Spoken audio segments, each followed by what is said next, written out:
Buenos días, bienvenidos a una nueva entrega de Actualidad Solidarista. Iniciamos un nuevo espacio de Actualidad Solidarista. Le recordamos que es un espacio creado por Cuarzo con el patrocinio de Banco Promérica para brindar información clave y actualizada para el sector, ofreciendo la tranquilidad, confianza y respaldo que necesitan para tomar decisiones seguras y estratégicas. Comenzamos enviando un cordial saludo a todos los que ya están conectados. Por favor, escríbanos en el chat el nombre de su asociación y la zona del país desde el cual nos están acompañando. En estos momentos vamos a proceder a proyectar parte de las personas que nos están acompañando esta mañana. Queremos saludar a don Hernán Solano, también por acá don Emerson Marín Cascante, nos dice muy buenos días a todos. Acemigra nos está acompañando esta mañana. Muy buenos días para todos los presentes. También don Harold Arce Ramos nos dice muy buenos días, mis mejores deseos para todos para este 2026. Don Mauricio Quesada de Asomedical nos dice y nos está acompañando. Muy buenos días, don Mauricio, también por ahí. Nos acompaña don Hernán Solano de la Asociación Solidarista de Empleados de la Contraloría General. Desde ASEMPO también nos acompaña esta mañana, así como también la Asociación Solidarista de Distribuidora de Café Montaña y Afines. Son parte de los saludos y de las solidaristas que nos acompañan esta mañana. Antes de iniciar, queremos presentarle Asambleas 360, la plataforma que le permite gestionar convocatorias, registros y votaciones en modalidad virtual, presencial o híbrida. Todo desde un único lugar, haciendo sus asambleas más ágiles y conectadas. Con esta solución, las asambleas se vuelven más fluidas y eficientes, adaptándose a las necesidades actuales de su asociación. Además, nuestra nueva sede en WeWork ofrece un entorno moderno, ideal para garantizar el éxito de su asamblea. Si aún no ha reservado su espacio, escríbanos al correo nuevosnegocios@cuarzo.com y con gusto le asesoramos. Hoy hablaremos de tendencias económicas 2026, pero primero queremos saber cómo visualizan el impacto de la economía en sus asociaciones y qué medidas están considerando para adaptarse este 2026. Les invitamos a que dejen sus comentarios en el chat. Hoy nos acompaña don Eric Vargas Subirós, analista económico, administrador de portafolios de inversión y gerente de estrategia de inversiones en varios puestos de bolsa y firmas de asesoría de inversiones. Desde hace más de 13 años labora para Banco Promérica y al cual procedemos a darle la palabra. Muchísimas gracias por acompañarnos, don Eric. Adelante, bienvenido a Actualidad Solidarista. Muchas gracias, don Mauricio, y muy buenos días para todos los que nos acompañan. Es realmente un honor poder compartir con ustedes nuestra visión sobre el entorno económico y tratar de darles algunos consejos y algunas ideas que puedan ayudarles a gestionar de mejor manera sus inversiones. Así que estamos a la orden y de nuevo muchas gracias por su presencia este día. Ante Mauricio. Muy bien, muchísimas gracias a don Eric por acompañarnos esta mañana. También queremos saludar esta mañana a don Efraín Rojas, quien es ejecutivo de Relaciones Empresariales de Banco Promérica, quien nos acompaña también el día de hoy. Muy buenos días, don Efraín. Adelante, tiene usted la palabra. Buenos días, Mauricio. Buenos días, don Eric, a todos los presentes. Saludos, desearles un feliz y bendecido 2026, es la primera reunión del año, esperando en Dios que todo les salga súper bien a nivel profesional y a nivel personal. Acá estamos a la orden para hacer negocios, para ir incrementando ahí las relaciones comerciales y con todo gusto nos vemos al ratito. Mauricio, por favor, muchas gracias. Muy bien, muchísimas gracias a don Efraín. Muy bien, vamos a entrar de lleno en el tema de hoy. Durante la presentación, los invitamos a que nos dejen sus preguntas en el chat de Teams. Al finalizar, estaremos respondiendo en vivo sus inquietudes. Y seguidamente, pues les agradecemos a ambos por acompañarnos. Seguidamente, don Eric, le invitamos a compartir su presentación y presentarnos el tema del día de hoy, que como lo ven en sus pantallas es perspectivas económicas para el 2026. Sin más, don Eric, adelante, tiene usted la palabra. Muy amable, muchas gracias. Perfecto, vamos a entrar en materia. Sin embargo, antes de entrar a hablar de Costa Rica, creo que es importantísimo que le dediquemos unos minutos a hablar del entorno internacional, que es el que nos podría generar algunas tendencias que podrían determinar finalmente el comportamiento de la economía de Costa Rica. Entonces, vamos a empezar hablando particularmente de la economía de Estados Unidos. Bueno, aquí le pasamos un poquito la agenda. Después de hablar de la parte internacional, entramos en temas de Costa Rica, vamos a hablar de la actividad económica, el crecimiento, básicamente, que vemos en el país, liquidez y crédito, sobre los precios. Bueno, ahí vamos a hablar de un precio muy importante para todos, que es el tipo de cambio, y también del índice de precios, por supuesto. La balanza de pagos después es la que nos va a dar mejores señales de qué poder esperar hacia el futuro del tipo de cambio, y cerramos hablando de finanzas públicas, básicamente. Ese es el plan de vuelo que tenemos para esta mañana. Entonces empezamos hablando sobre el entorno internacional y hablamos sobre la economía de Estados Unidos. Estados Unidos es una economía que está creciendo a un ritmo moderado, está creciendo relativamente lento.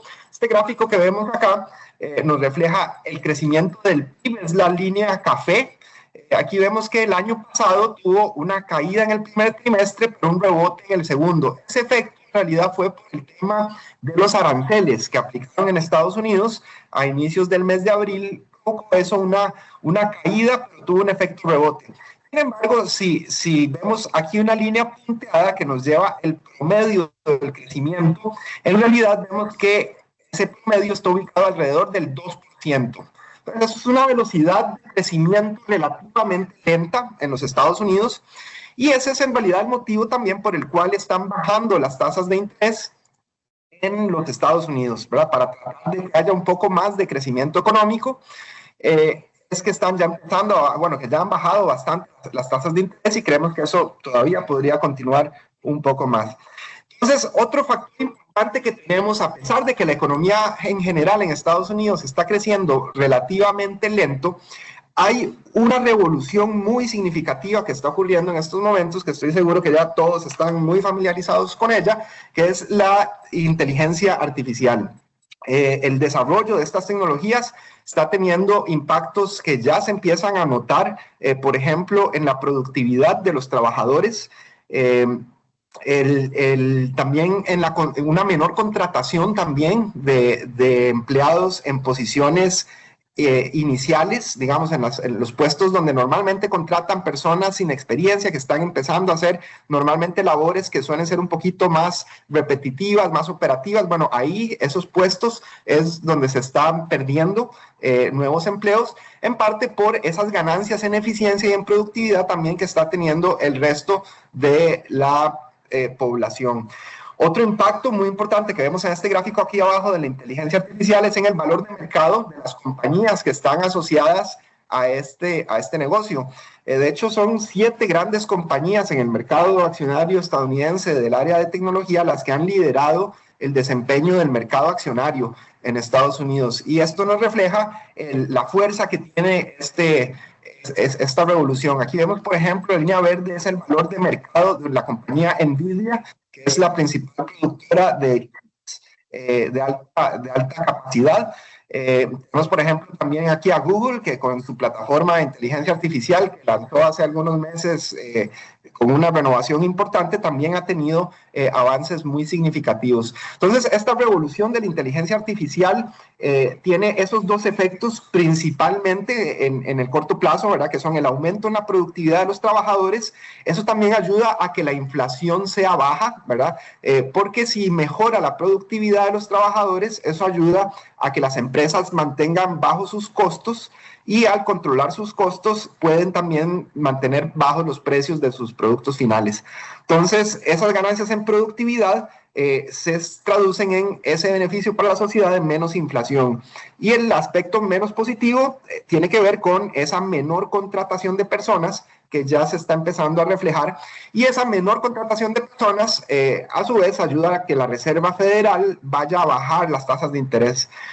Aquí vemos la tasa de desempleo en Estados Unidos, es esta línea verde que vemos arriba. Este pico acá fue la pandemia, ¿verdad? Que llegó arriba del 15%. ya después más bien cayó a niveles históricamente bajos y vemos que el desempleo en Estados Unidos está subiendo un poquito a un ritmo moderado. Todavía es un desempleo bajo, está en 4,4%. Pero lo que sí es interesante es ver que aunque es bajo, la tendencia es hacia arriba, ¿verdad? Entonces, el hecho de que esté subiendo el desempleo en una economía que está creciendo lento es lo que hace ver que es una economía que está relativamente fría en este momento, ¿verdad? Se puede calentar, por supuesto, ¿y qué la puede calentar? Bueno, lo que acabamos de ver, la revolución de inteligencia artificial, perfectamente es un proceso que podría más adelante devolverle velocidad y dinamismo a la economía de los Estados Unidos. Pero en este momento sí tenemos que reconocer que a pesar de ese tema que está avanzando en el fondo, tenemos una economía que se ha desacelerado. ¿Y por qué se ha desacelerado Estados Unidos? En parte por las tasas de interés tan altas que tuvieron por bastante tiempo, que fueron necesarias para aplacar la inflación que tuvieron. Bueno, aquí vemos la inflación como venía a niveles muy altos. Bueno, en 2004 ya lo habían bajado a niveles más o menos del 4%, esto venía de niveles del 9% en el 2022. Vean como ya ha bajado y está ahorita en niveles cercanos al 3%. Eso es cerca del nivel objetivo, pero todavía no ha llegado. La meta en Estados Unidos es 2%, que es esta línea gris que tenemos acá. Entonces la inflación, aunque ha bajado, todavía no ha logrado llegar exactamente a la meta. Esto es algo que más bien es un contrapeso que no le permite a la Reserva Federal bajar tanto las tasas de interés como quisieran. Entonces, digamos que la Fed tiene un dilema en este año, porque la Fed quisiera bajar las tasas de interés para ayudar al mercado laboral, ¿verdad? Para que haya más contratación y para que el desempleo no siga subiendo. Pero el problema es que si baja mucho las tasas de interés, la inflación puede volver a subir. ¿Y qué pasa si no las baja las tasas de interés? Bueno, entonces se puede enfriar un poco la economía. Entonces, esa es la disyuntiva que enfrenta en este momento la Reserva Federal. El mercado lo que está apuntando es a que van a haber 1 o 2 recortes más en la tasa de interés este año. Una de las interrogantes que se va a resolver pronto tiene que ver con la gestión de la Reserva Federal y la conducción de las tasas. Aquí vemos la línea negra que baja como en gradas. Esa es la tasa de interés de la Reserva Federal, es como la tasa de política monetaria de Estados Unidos. Entonces vemos que venía de niveles del 5,5%, ese fue el nivel más alto que llegó. En el 2024 la bajaron un punto, bueno, en 3 ocasiones, de 5,50 la bajaron a 4,50. El año pasado la bajaron todavía más, de 4,50 a 3,75. Este año los futuros nos están anticipando que van a haber un recorte más o 2. Bueno, la Reserva Federal nos dice que va a recortar una vez más, llevando la tasa a 3,50. El mercado de futuros dice que va a recortar 2 veces más, llevándola a 3,25. En realidad nadie conoce el futuro, ¿verdad? Nadie sabe qué es lo que va a pasar, porque, bueno, todo puede cambiar. Puede ser que la inflación vuelva a subir, pueden ocurrir 1000 cosas. Pero bueno, basados en la perspectiva y con la información que tenemos al día de hoy, todo apunta a que van a estar bajando entre 1 o 2 veces más, pero ya no serían bajas tan fuertes como las que vimos en los últimos 2 años. Entonces, es otra conclusión importante que tenemos que tener. Las tasas de interés en dólares han disminuido, puede ser que sigan bajando un poquito más, pero ya va a llegar pronto el momento en que se van a estabilizar y no tendremos, tal vez vamos a tener una pausa, entonces, en estos recortes que podrían reanudarse en el segundo semestre en caso de que sean necesarios. Bueno, tenemos algunos eventos también importantes que se van a resolver en las próximas semanas. Uno de ellos tiene que ver con la elección del próximo presidente de la Reserva Federal de los Estados Unidos, que es como decir el Banco Central de Estados Unidos. Esto ha estado cambiando muy rápidamente y el mercado le ha estado poniendo mucha atención a las probabilidades de quién va a ser el sustituto de Powell, que es el presidente que ya le vence su plazo. Teníamos el mercado un poco preocupado porque había un potencial contendiente para el puesto de apellido Hassett, Kevin Hassett se llamaba, que es el asesor más cercano del presidente Trump, es el presidente del Comité Económico Nacional, que el mercado lo que temía era que él fuera muy complaciente con los deseos de la Casa Blanca, básicamente. Entonces, que como el presidente Trump ha expresado su interés de que bajen rápidamente las tasas de interés, al mercado lo preocupaba que si nombraban a ese economista, entonces podría perderse la independencia de la Reserva Federal y que eso pondría en riesgo la credibilidad del control de la inflación en Estados Unidos. Bueno, en días recientes, vean que la probabilidad, esto es un mercado de predicciones en Estados Unidos, vean que estaba muy parejo, ¿verdad? Entre Kevin Hassett y Kevin Warsh, que es el otro contendiente. Kevin Warsh sí es un economista muy respetado por el mercado. Él es una persona que sí es ha sido muy consistente con sus posiciones en el control de la inflación. Entonces, realmente el mercado ha favorecido y confiaría mucho más en la conducción de política monetaria del señor Warsh. En días recientes ya Trump acaba de dar algunas declaraciones de que parece que Hassett ya no va a ser elegido. De nuevo, el presidente Trump es el que escoge al sucesor. Tiene que ser ratificado por el Senado, pero como los republicanos controlan el Senado, casi que es un hecho que a quien escoja a Trump va a ser finalmente quien dirija la Reserva Federal. Entonces, en este momento parece que va a ser Kevin Warsh, que es una persona respetada, así que esto era un riesgo que lo estábamos viendo si escogían a Kevin Hassett por la posible pérdida de credibilidad y de independencia de la Reserva Federal, pero parece que ese no va a ser el caso, al menos las probabilidades han disminuido de ese escenario. Y entonces en este momento parece que Kevin Warsh es el principal candidato. Tenemos también tienen en Estados Unidos elecciones en noviembre de mitad de periodo, van a tener elecciones del Congreso y del Senado, y parece que las encuestas apuntan a que el Partido Demócrata va a tomar el control del Congreso, de la Cámara Baja, no así del Senado, que estaría manteniendo en el control de los republicanos. Ahorita los republicanos controlan las dos cámaras del Congreso, tanto la Cámara Baja como el Senado, pero todo parece apuntar a que en noviembre ya estaría el Partido Demócrata tomando control de la Cámara Baja, y eso implicaría que ya la administración Trump perdería la capacidad de hacer reformas importantes. Entonces, eso es muy importante porque podríamos tener en los próximos meses una carrera, tal vez, de la administración por terminar de aprobar proyectos importantes mientras tenga todavía esa mayoría. Entonces, puede ser que vengan meses bien cargados de proyectos importantes en Estados Unidos. Y ya para terminar el tema internacional, hacer notar que hay también algunos analistas preocupados por el alto endeudamiento de algunos países, particularmente los países europeos. Aquí vemos en esta tabla, Japón es uno de los países con más deuda, pero para Japón eso no es un problema porque tienen un ahorro muy grande que les permite financiar fácilmente toda esa deuda. Incluso Japón es el principal comprador ahora de bonos del Tesoro de Estados Unidos. Entonces Japón le alcanza no solo para financiar su propia deuda, sino también la de Estados Unidos. Estados Unidos, aunque tiene mucha deuda también, no tiene tanto problema en manejarla porque su moneda la reciben en todo el mundo, les da una ventaja enorme y les permite también pues colocar sus bonos del Tesoro fácilmente en el mundo, así financian sin tantos problemas la deuda. Pero ojo que Italia, Francia y España son países que están creciendo lento, tienen una deuda muy grande y están enfrentando también un problema energético importante por el conflicto entre Ucrania y Rusia, que les ha limitado la disponibilidad de energía rusa.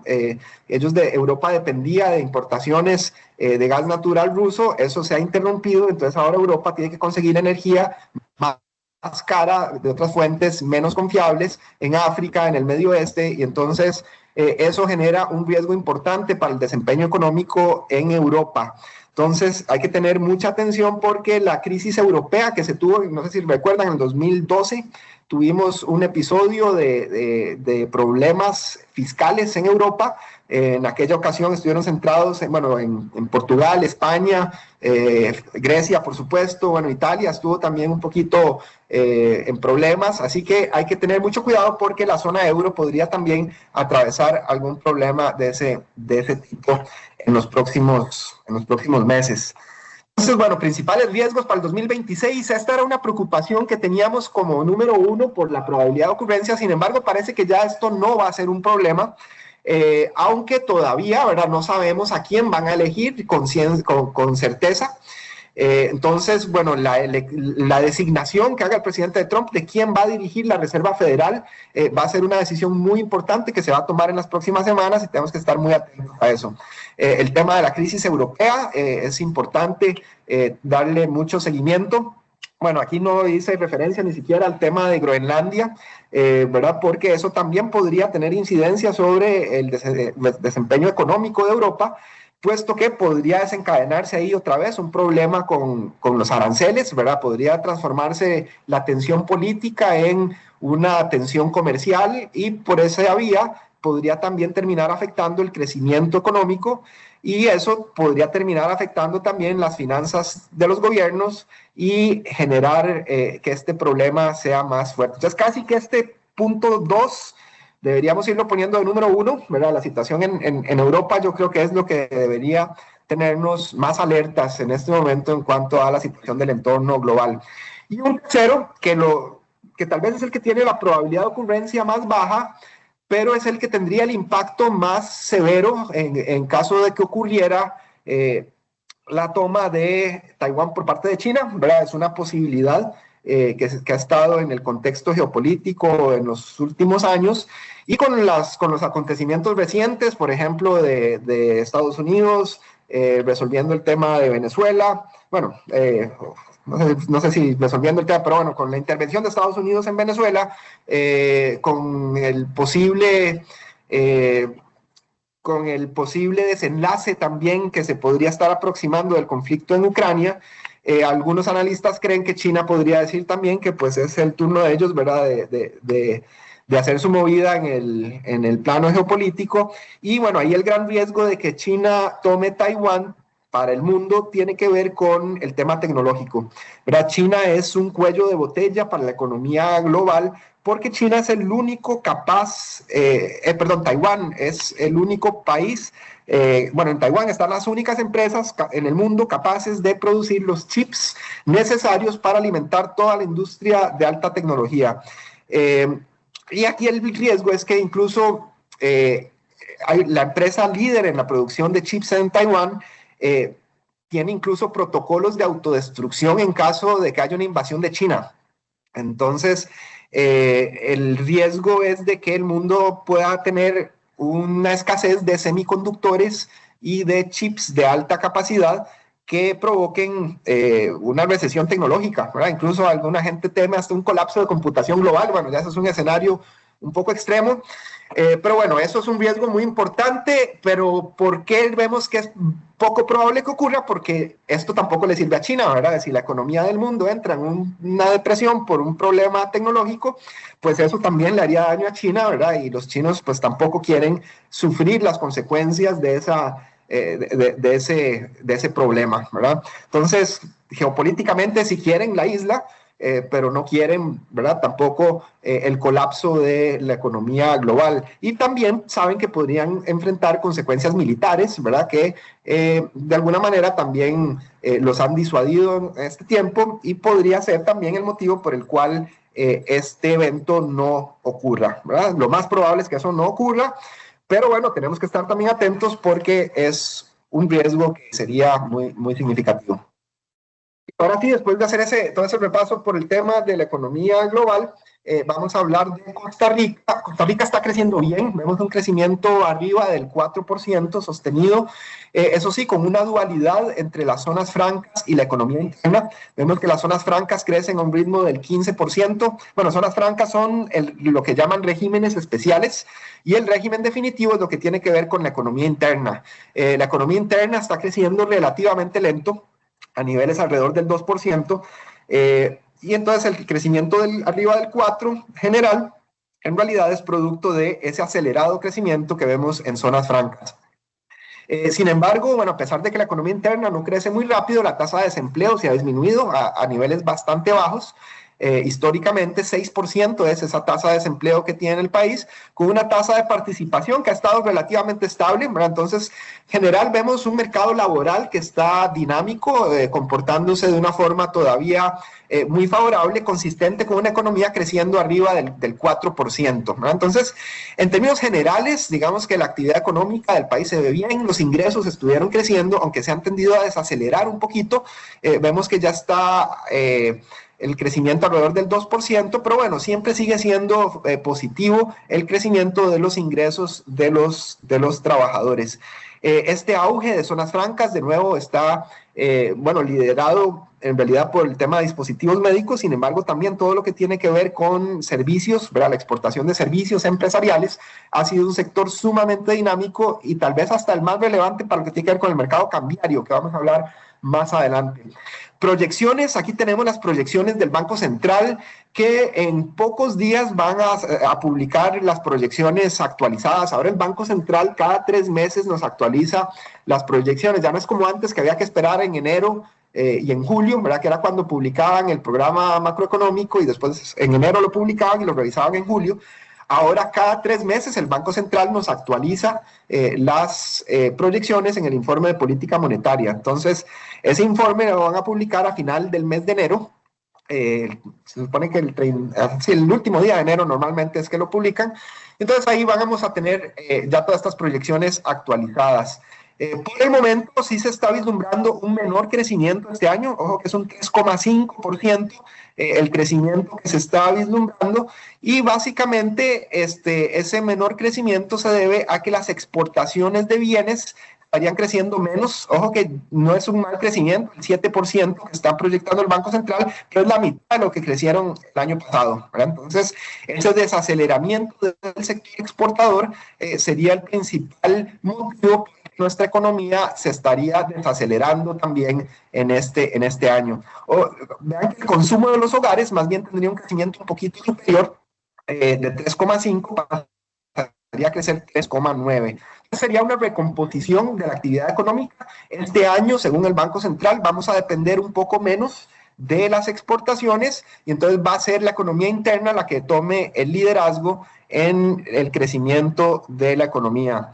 Eso lo vemos también en este gráfico aquí abajo. Vean, por ejemplo, aquí en el cuadro rosado, esto nos dice cuánto es el aporte al crecimiento de las zonas francas o de la economía interna. Vean que regímenes especiales, que son las zonas francas, en el 2025 aportaron 1,7 puntos de crecimiento y para el 2026 van a aportar 0,7. O sea, va a disminuir en un punto porcentual el crecimiento que van a aportar las zonas francas este año. ¿Esto por qué? Porque las exportaciones estarían desacelerándose un poco de acuerdo con el Banco Central. Eso estaría ligado también a lo que les comentaba al puro inicio de la presentación, que era un crecimiento relativamente lento que se ve en Estados Unidos, ¿verdad? Ese desaceleramiento de la economía estadounidense nos estaría afectando por esta vía, ¿verdad? Entonces, un menor aporte del sector externo al crecimiento del PIB es lo que está vislumbrando el Banco Central para este año.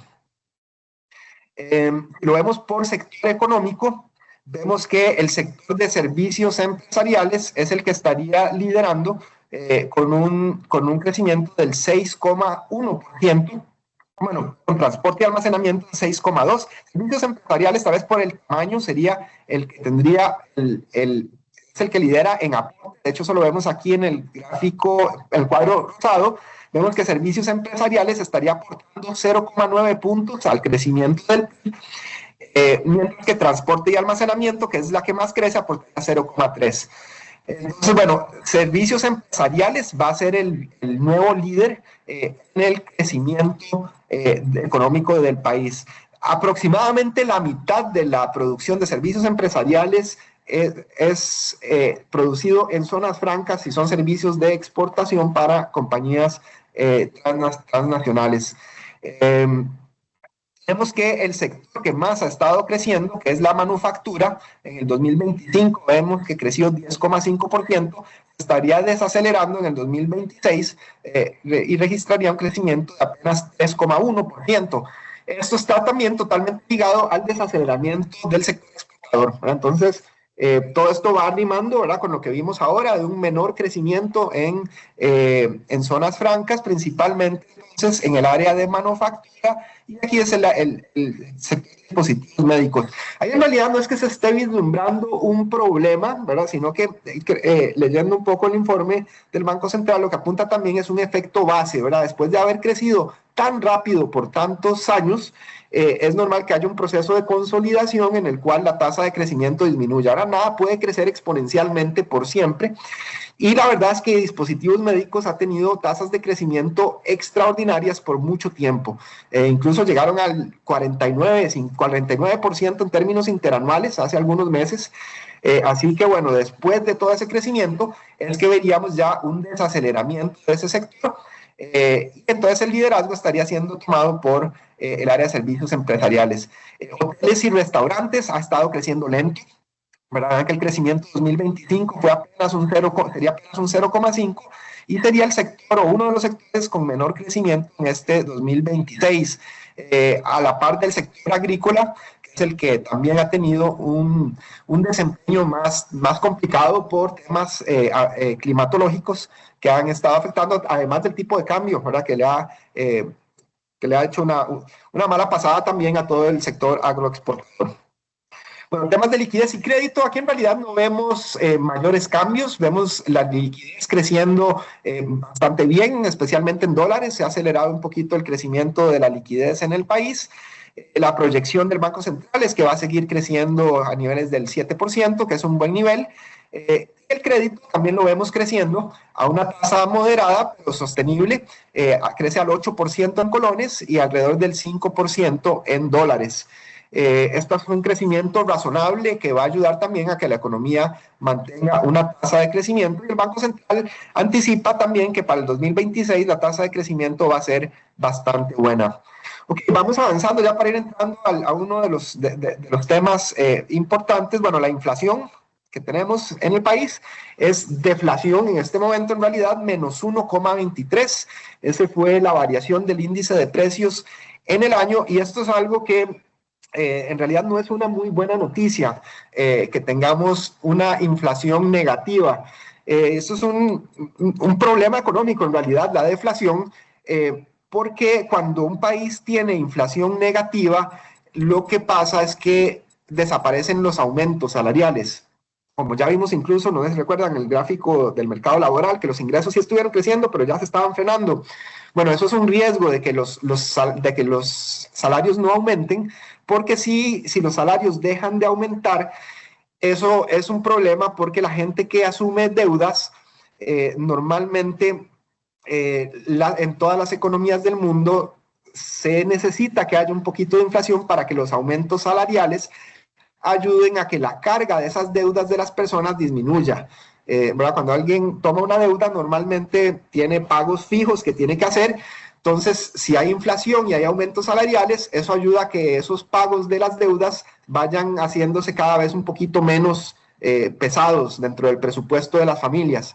Entonces, con deflación no hay aumentos, y sin aumentos el consumo se estanca, ¿verdad? Y eso hace que las economías pierdan velocidad y entren en periodos de estancamiento. Eso le pasó a Japón, por ejemplo, hace un tiempo, que tuvo un problema de deflación de muchas décadas.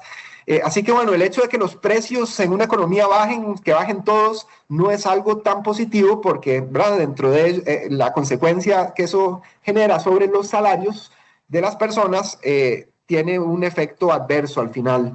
Entonces no es muy bueno en realidad que tengamos una inflación tan baja. Por eso por eso el Banco Central tiene una meta que es entre 2 y 4, ¿verdad? La meta del Banco Central es inflación de 3% más o menos 1. Por eso es que la meta nunca es 0, ¿verdad? Siempre es bueno que haya un poquito de inflación, que sea baja y estable. Eso no lo está logrando el Banco Central, ¿verdad? La inflación está persistentemente por debajo de la meta, y no vemos realmente tampoco que el Banco Central esté realmente incómodo con este resultado. Más bien, leyendo los informes de política monetaria, vemos que el Banco Central está procurando que la política monetaria tenga una postura neutral, lo cual es sorpresivo, porque si la inflación no está en el objetivo, posiblemente se justificaría una posición no neutral, sino más bien una posición expansiva de la política monetaria. ¿Qué quiere decir eso? Que el Banco Central, si quisiera que la inflación en realidad no esté en -1, sino que esté en el rango objetivo, el Banco Central necesita generar más dinamismo en la economía, ¿verdad? Necesita que haya más consumo, que eso genere un poco más de presión de demanda. O sea, necesitamos una demanda interna más dinámica para que la inflación suba y se ubique en la meta. ¿Cómo puede lograr eso el Banco Central? Bajando las tasas de interés o incluso recortando el encaje mínimo legal, ¿verdad? Que es un costo para el sistema financiero que encarece el crédito para las personas. Entonces, bueno, el Banco Central tiene herramientas que le permitirían ayudar a que la inflación entre al rango objetivo. Sin embargo, vemos que hay una visión muy pasiva desde el Banco Central. Ellos están vislumbrando que la inflación va a llegar a la meta hasta el 2027, no parecen tener premura. Así que, bueno, vemos una postura muy restrictiva y rigurosa del Banco Central por este motivo, y eso también es parte de lo que creemos que tiene el tipo de cambio relativamente bajo, ¿verdad? Entonces, y esto es algo también que, bueno, podría eventualmente cambiar, ¿verdad? El Banco Central en algún momento podría decir, bueno, no, la verdad es que estamos viendo que la inflación no responde y vamos a necesitar mover nuestra postura de política monetaria del nivel neutral y vamos a tener que irnos a una posición expansiva. Bueno, entonces, si el Banco Central decidiera ese cambio, eso podría tener consecuencias no solo sobre la inflación, sino también sobre el tipo de cambio, ¿verdad? Porque eso sí podría eventualmente provocar un cambio en la tendencia. Ven que el Banco Central sí ha bajado la tasa de interés de política monetaria, que estaba en 4, este año la bajó 3 veces, va por 3.25, pero bueno, el hecho de que los precios sigan bajando quiere decir que posiblemente hagan falta más recortes en la tasa de interés en colones para lograr ese objetivo.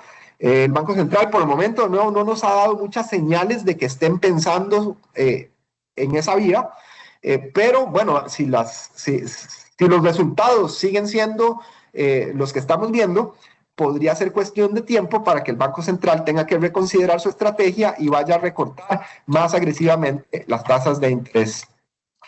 Bueno, el tipo de cambio, aquí vemos cómo ha tenido pues durante la mayor parte del año, más bien una volatilidad muy baja. Tuvimos un tipo de cambio casi fijo, era muy estable ahí entre 500 y 510, ¿verdad? Apenas, casi entre 505 y 510, apenas 5 colones fue lo que se movía durante la mayor parte del año, hasta que llegó el inicio de diciembre con el pago de aguinaldos y todos los dólares que se generan a final de año.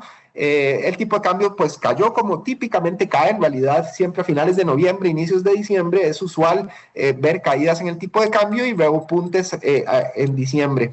Eso pues ocurrió tal cual. En enero estamos viendo otra vez una baja en el tipo de cambio, que también es consistente con la estacionalidad. En realidad los primeros meses del año suelen ser meses de dólares abundantes en el país, es temporada alta de turismo. También están los cafetaleros exportando su producto.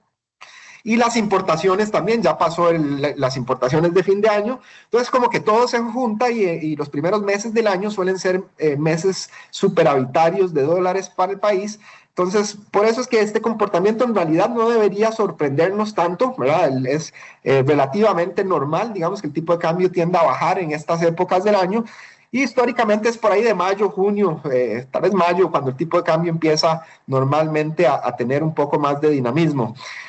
Sin embargo, bueno, por el momento seguimos viendo muchos dólares y eso es lo que vamos a ver aquí en la balanza de pagos. Vean que la línea verde refleja el superávit de la cuenta financiera, son los dólares que nos están financiando el déficit en la cuenta corriente. Tal vez voy a avanzar aquí rápido para ir a algo que les quiero llamar la atención. Me llama mucho la atención. ¿Qué está haciendo el país con el exceso de dólares? Bueno, esto es algo muy positivo, yo creo, y es la inversión en el exterior. Bueno, estamos acumulando activos financieros en el exterior, entonces eso es bueno, por lo menos con el exceso de dólares es mejor ahorrarlos e invertirlos, ¿verdad?, que consumirlos. Entonces, aquí esto lo que nos refleja es que estamos como país adquiriendo activos financieros en el exterior. Bueno, estas son inversiones, principalmente inversionistas institucionales, ¿verdad? Ahí hay operadoras de pensiones, bancos, fondos de inversión, asociaciones solidaristas también, ¿verdad? Pueden ser parte también de las entidades que estén haciendo inversiones en mercados internacionales, acumulando activos externos, y bueno, ahí es a donde se están yendo una parte de los dólares. ¿De dónde han venido tantos dólares al país? Bueno, hay dos respuestas. Una que es, voy a empezar por la menos bonita, que es esta que vemos aquí abajo, que es deuda externa. Vean cómo ha aumentado la deuda externa, no solo del gobierno, ¿verdad? Gobierno y Banco Central, en los últimos años, ¿verdad? Ha sido un aumento importante en los últimos 3 años, como 6.000 millones de dólares por parte del gobierno, pero también el sector privado, aquí lo llaman sectores, en los últimos años, ha tenido también un crecimiento en su deuda externa. Entonces, estos son préstamos de bancos internacionales a entidades costarricenses del sector privado.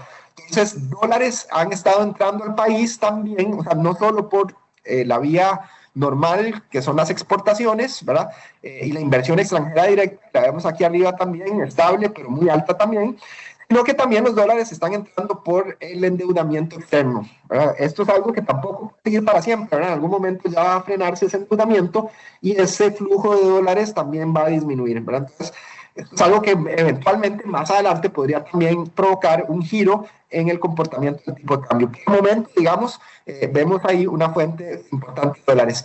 ¿Y a dónde van a parar esos dólares? Bueno, una parte vimos que el sector privado lo está invirtiendo en el exterior, acumulando activos, pero el Banco Central también está adquiriendo esos dólares, invirtiéndolos en el exterior.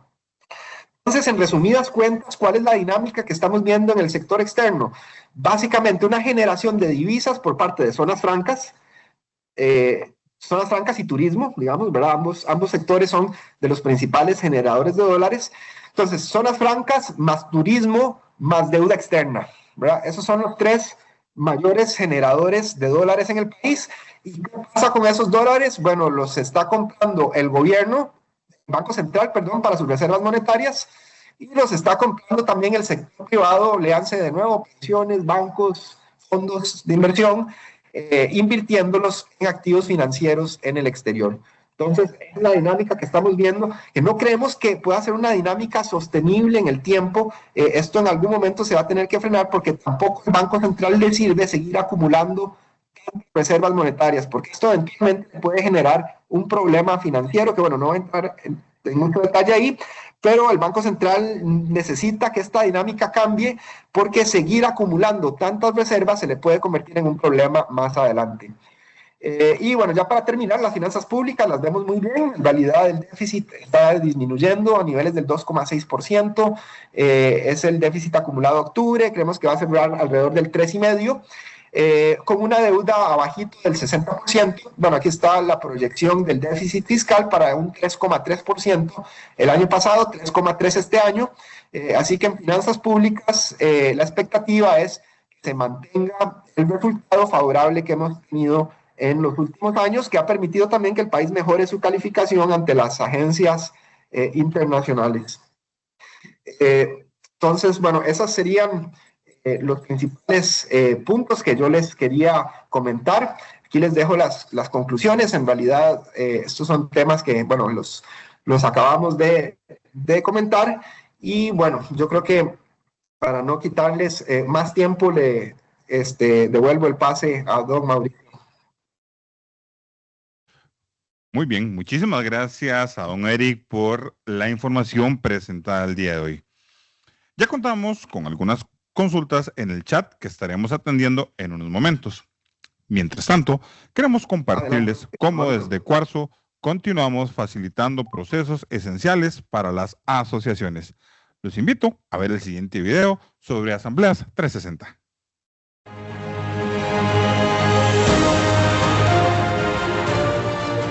Cuarzo está en constante evolución y hoy los recibimos en nuestra nueva casa, en WeWork. Bienvenidos.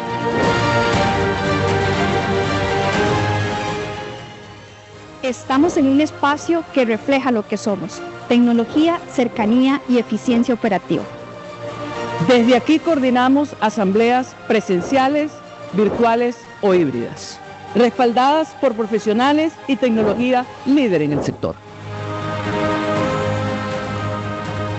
Con Asambleas 360, su evento se convierte en una experiencia segura, transparente y bien organizada. Damos siempre un paso adelante porque creemos en una evolución tecnológica que reflejamos en cada asamblea. Permita que los expertos le acompañemos en su asamblea. Con Cuarzo, planificación inteligente y resultados con visión.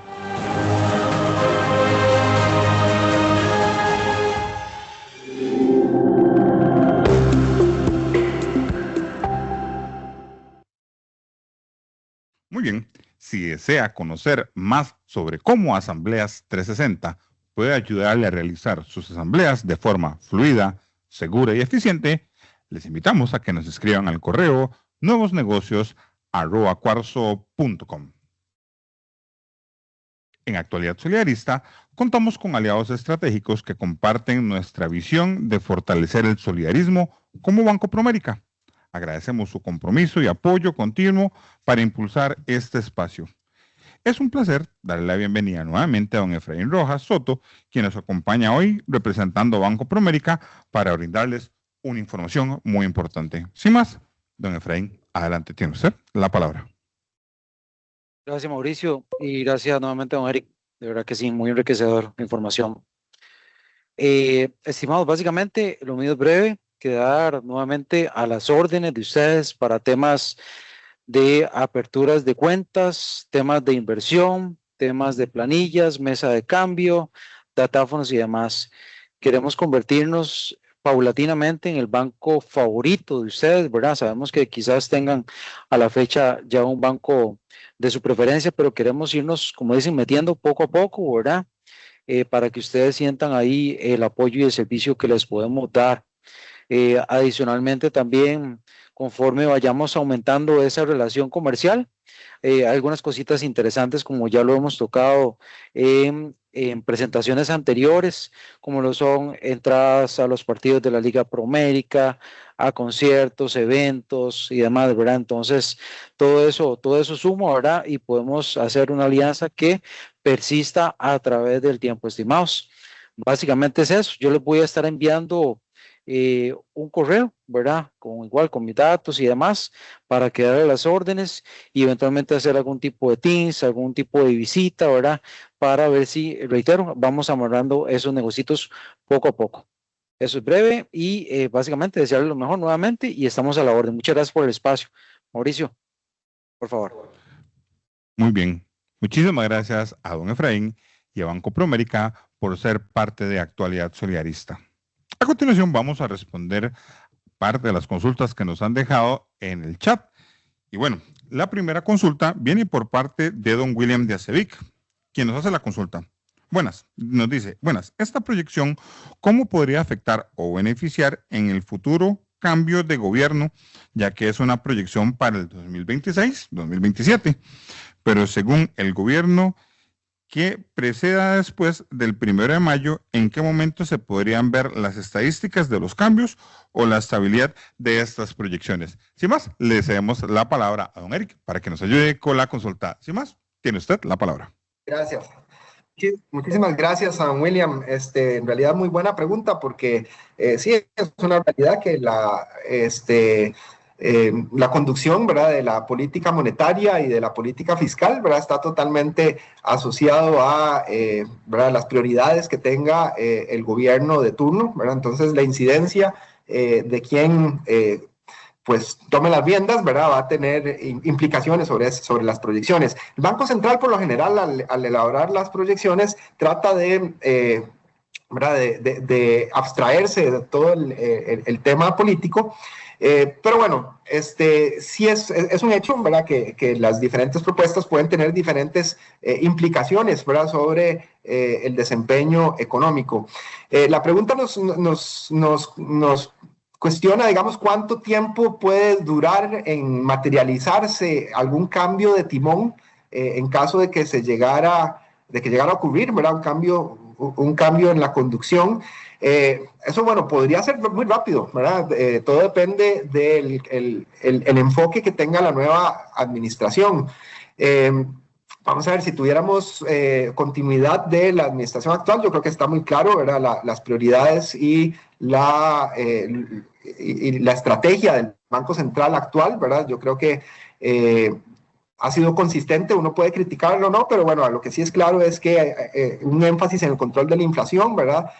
Más que en el estímulo del crecimiento y una disciplina fiscal, digamos, que se ha mantenido, ¿verdad? Eso es lo que uno podría esperar. Pero bueno, sí hay planteamientos en la mesa política, digamos, que sugieren cambios, ¿verdad? Hay algunos candidatos que incluso han hablado sobre el tipo de cambio, ¿verdad? Que no ven que sea un tipo de cambio de equilibrio, incluso que creen que debería subir el tipo de cambio para que no se perjudiquen sectores agroexportadores. Eso se podría lograr, digamos, con una conducción distinta de la política monetaria, ¿verdad? Si tuviéramos un presidente distinto en el Banco Central que le diera un poco más de prioridad al tema del crecimiento, ¿verdad? Podríamos tener políticas que ayuden a que el tipo de cambio despegara más rápido. Por ejemplo, lo que les comentaba, de tasas de interés más bajas o recortes en el encaje mínimo legal, ¿verdad? Entonces, si tuviéramos una nueva visión o una visión distinta en el Banco Central, eso sí podría incidir muy rápidamente sobre variables como el tipo de cambio y tasas de interés. Entonces, yo creo que ahí no habría que esperar mucho si se materializara ese escenario. Ahora, lo complicado es saber ¿verdad? Cuál va a ser el desenlace, ¿verdad? El proceso electoral, aunque, ¿verdad? Tenemos encuestas que más o menos nos guían hacia qué poder esperar del futuro. Lo cierto del caso es que eso es algo que nadie sabe, nadie conoce cuál va a ser el resultado, y sí puede haber una incidencia sobre las proyecciones dependiendo de cuál sea el resultado. Y en mi opinión, donde más rápida y claramente podríamos ver cambios en el entorno económico tiene que ver con macroprecios como tasas de interés, tipo de cambio, ¿verdad? Que sí podrían reaccionar a cambios en las prioridades que se definan en el Banco Central principalmente.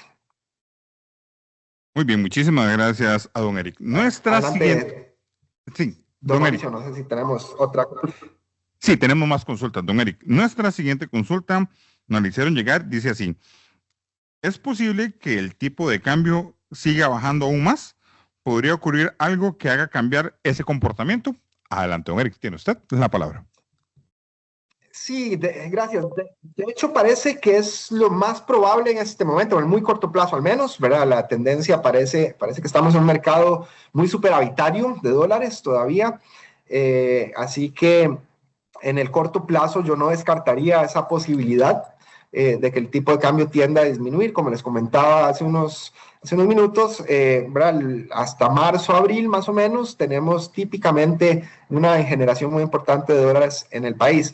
Ahora, el Banco Central puede intervenir, y en mi opinión debería intervenir de una forma tal vez un poquito más decidida, porque el hecho de que el tipo de cambio baje tanto, también puede convertirse en un problema, así como les hablaba ahora de la deflación. Bueno, por un lado, la baja constante del tipo de cambio puede generar deflación, ¿verdad? El bajar el tipo de cambio se puede hacer que el índice de precios también tienda a disminuir, y entonces, bueno, eso podría agravar la deflación. Y también el problema de que el tipo de cambio baje tanto es que eso podría poner en riesgo el motor realmente de la economía del país, que es el sector externo, ¿verdad? Todo lo que son zonas francas, turismo, bueno, todo lo que es producción orientada a la exportación, ¿verdad? La generación de divisas, podría entrar en un problema de estancamiento, ¿verdad? Bueno, de hecho ya vimos el turismo el año pasado frenándose un poco, aunque, bueno, anecdóticamente parece que ha habido un repunte en diciembre, por lo que se sugiere por la entrada de turistas que se están viendo recientemente al país. Sin embargo, las estadísticas que se han publicado recientemente más bien sugieren que el turismo se ha desacelerado en forma importante, y eso puede ser producto del tipo de cambio, ¿verdad? Que ha bajado tanto, entonces Costa Rica se ha vuelto un destino más caro en comparación con otros países que también compiten por esos turistas. Entonces es un riesgo que el tipo de cambio siga bajando tanto, ¿verdad? En algún momento el Banco Central va a intervenir. Bueno, ya intervino el año pasado, de hecho defendió el nivel de 500 colones por bastante tiempo. Mucha gente pensaba que no iba a permitir que bajara más allá, pero bueno, la capacidad del Banco Central también es limitada, así que tuvo que ceder, ¿verdad? Y dejar que el tipo de cambio cayera por debajo de ese nivel. Eventualmente el Banco Central podría también poner la raya en algún otro nivel un poco más abajo, ¿verdad? No sé, podría decir 480 y de ahí no lo dejo bajar. Eso puede ser posible y eso sería consistente también con el comportamiento que le hemos visto al Banco Central, ¿verdad? Donde trata de defender un nivel y evitar que caiga más de ahí. Entonces el Banco Central yo creo que sí va a tratar de evitarlo, que baje muchísimo más. Entonces, en resumen, sí es posible que baje el tipo de cambio un poco más. No creo que baje muchísimo más, porque eso podría ser un riesgo para el desempeño de nuestra economía. Además de que el Banco Central tiene, como les comentaba, algunas herramientas que le podrían permitir también ayudar a darle vuelta a ese comportamiento. Muy bien, perfecto. Nuestra última consulta, don Eric, dice así: ¿por qué es un problema que la inflación sea negativa? ¿No es mejor que los precios bajen? Adelante, tiene usted la palabra. Sí, eso es un tema un poco técnico, ¿verdad? Porque sí, vamos a ver, si los precios bajan, en principio el salario le alcanzaría a las personas para comprar más bienes, ¿verdad? Hasta ahí todo perfecto y sería positivo. El problema viene, como les comentaba hace unos minutos, cuando llega la hora de negociar salarios con las personas, ¿verdad? Entonces el problema es que típicamente cuando la inflación es negativa, la mayoría de empresas deciden no aumentar los salarios de los trabajadores y entonces eso genera el problema de la gestión de la deuda, ¿verdad? Que los aumentos salariales son fundamentales para que la gente pueda ir disminuyendo el peso de la deuda sobre sus presupuestos familiares. Entonces, ahí es donde está el problema y países como Japón, les comentaba que han sufrido, ¿verdad? Las consecuencias de la deflación. La deflación es un monstruo a veces más difícil de vencer incluso que la misma inflación. Entonces, bueno, ahí tenemos un problema que es más sutil, ¿verdad? La gente más bien puede estar feliz cuando le dicen que el índice de precios es bajo, más bien la gente se vuelve un poco escéptica, ¿verdad? Porque tal vez, como el costo de vida es alto, ¿verdad? La gente no necesariamente percibe, ¿verdad? Como una mejora en su capacidad de compra, el tema de los cambios en el índice de precios. Pero bueno, sí en el fondo está ese tema, ¿verdad? Que es el de los ingresos y los salarios, lo que hace que es importante que haya un poquito de inflación, ¿verdad? Que sea baja y que sea estable, pero que sea positiva. Sí, muy bien, don Eric. Sería... No sé si nos regala unas palabras, unas últimas palabras para ya cerrar el programa. Adelante. Sí, no, darles muchas gracias a todos por su atención. Estamos en Banco Promérica en la mejor disposición de darles nuestro consejo, nuestra asesoría. Así que a través de don Efraín estamos para servirles y desearles muchos éxitos en este 2026. Muy bien, muchísimas gracias por acompañarnos en esta edición de Actualidad Solidarista. Agradecemos a don Eric Vargas por su análisis claro y a Banco Promérica por su valioso apoyo. En Cuarzo, reafirmamos nuestro compromiso de brindar confianza, respaldo y tranquilidad a las asociaciones solidaristas, acompañándolas en su crecimiento.